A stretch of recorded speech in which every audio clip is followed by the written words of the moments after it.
everyone! Welcome back to my channel. So for today's video, magluluto tayo ng buto-buto. So yung buto-buto natin guys, sinalang ko na. Ayan, meron tayong pechay at repolyo. At syempre, meron din tayo.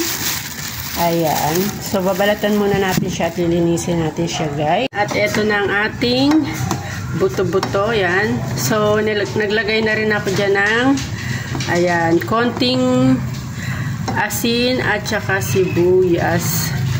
Ayan, so pakuluin muna natin. Ayan, 3 sibuyas po yung nilagay natin.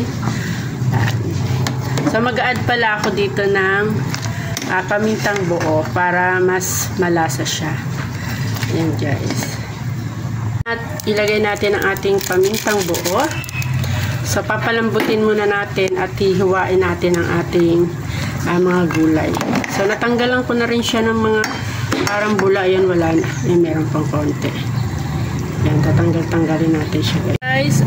Kailangan mahinang apoy lamang po pag nagluto ng buto-buto para mabilis po siyang lumambot. Hindi po kailangan ng malakas ang apoy. Kailangan low heat lamang po guys. Check natin kung malambot-lambot.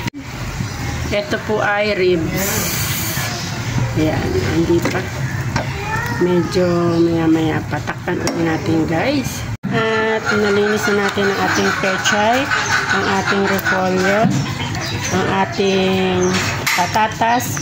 So ready na to guys. Pag lumambot na yung ating karne, ilalagay na natin ito. So yan.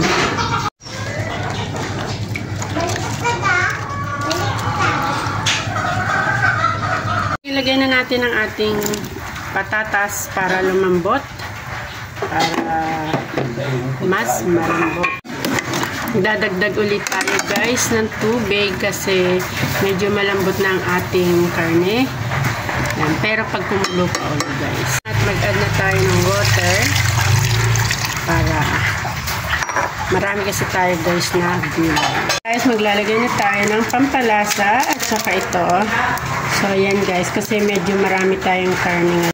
So ayan, lalagyan na natin ang ating beef cubes, ang palasa. Ayan guys, medyo matigas pa ang ating patatas. So kailangan po mahinang apoy lang.